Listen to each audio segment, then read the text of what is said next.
Welcome to Facegen. For artists, a fast and flexible way to create realistic faces for your software. For developers, add powerful, easy-to-use tools for realistic face creation into your software. There are two ways to get started from Facegen. You can create faces at random, or you can start with a photograph, such as this one on the right, and use the Facegen photo fit to turn that into 3D. Here's my face in 3D. I can edit it in a variety of ways. Here is a female version. Here is a hypermale version. Here is me 10 years younger, or 10 years older, 20, 30. Caricature is a measure of the difference between a face and the average face of the same race, age, and gender. If I exaggerate the caricature, you can see that my face is skinny and bony compared to the average. Similarly, I can exaggerate the asymmetry, and you can see that my mouth is not completely horizontal. I can adjust the racial origin from European towards African, or towards Southeast Asian, and so on. These are the holistic controls in Facegen. There are also a whole bunch of more specific controls.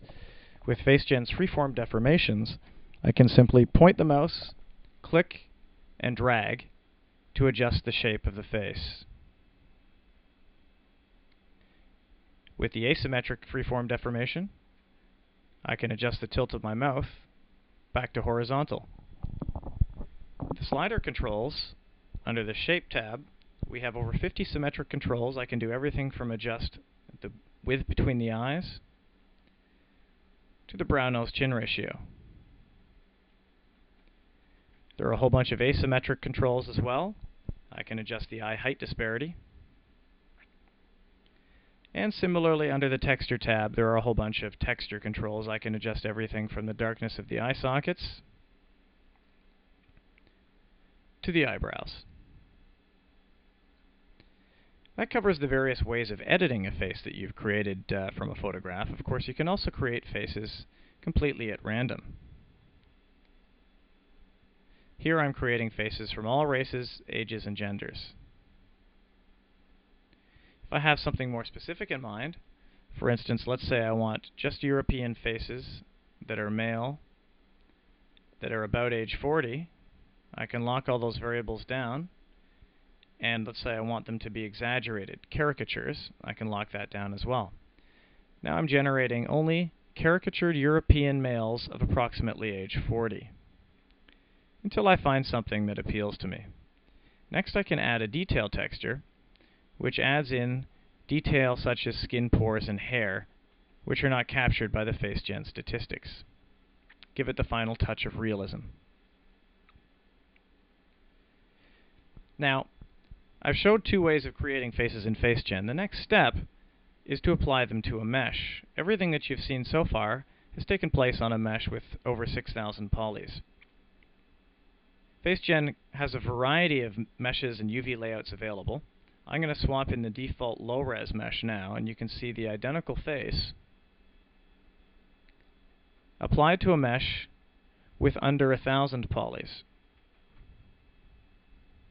You're not limited to the various meshes supplied by Facegen, which you can download from our site. You can also use your own. Here, a customer has used our Customizer product to bring their own head mesh into Facegen, and I've just applied the face to their mesh. You can see here is the identical face, and this time there are under 1,000 triangles, not quads, comprising the face and the helmet. An interesting aspect of the Customizer is that you can bring in helmets, hairstyles, glasses, and other accessory models, and they will fit automatically to any of the faces that you create in Facegen. Here, for instance, are some glasses and long hair on the default model, which fit seamlessly.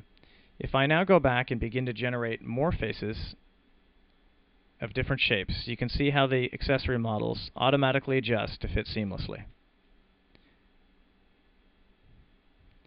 Another aspect of Facegen faces is that morph targets automatically adjust to fit your faces as well. Here's a smile on this face.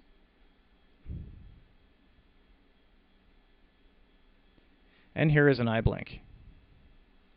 If I zoom in on the eye blink and remove the texture, you can see that the eyelids meet exactly. If I go back and begin to generate more faces, no matter what size or shape of eye, the eyelids always meet exactly because of the way that morph targets are handled in Facegen.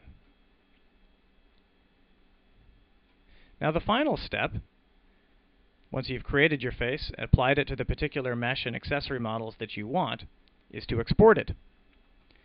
Facegen supports a variety of export formats: Wavefront OBJ, Maya ASCII, Lightwave Object, Softimage.xsi, Vermil 1 and 97, and 3D Studio. When you export, you have a variety of texture image formats to choose from, and you can choose from exporting just the current models that you have loaded, or the neutral expression and an entire set of animation targets. Facegen is available as a demo from our website, downloadable at facegen.com. It's a static Windows face modeling software, and all of the functionality that I've showed you so far is available for developers through our Software Developer Kit. The Software Developer Kit has some interesting aspects. Every face that you create in Facegen is completely characterized by the positions of these sliders. That means that every face, highly personalized custom face, can be characterized in 130 byte code, which is very useful for low bandwidth applications such as massively multiplayer games. Also with the SDK, you have access to our PhotoFit servers, or you can run your own PhotoFit servers, allowing the end users of your program to get their faces into 3D from 1 or 2 photographs. In order for consumers to do this, they have to take a proper photograph. The face must be looking straight ahead with the eyes open, the mouth closed, and the face in the neutral expression. They can use a consumer camera with a flash.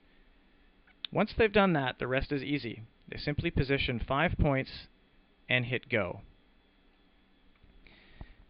The Facegen approach has many advantages over the very common face mapping approach that you see available commercially today.